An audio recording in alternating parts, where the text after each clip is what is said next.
নমস্কাৰ।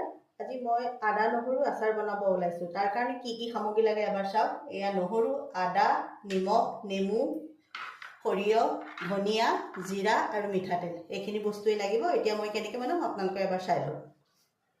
মই আদা নহৰুখিনি একেলগে মিহলাই ল'লোঁ আৰু ইয়াতে মই গোটেইখিনি মছলা অকণমান গৰম কৰি ল'লোঁ। ইয়াত মিলাই দিলোঁ।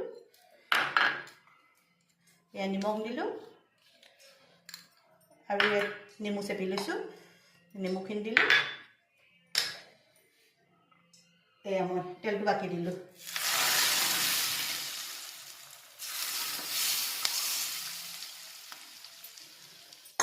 দি এতিয়া মই মিক্স কৰিম।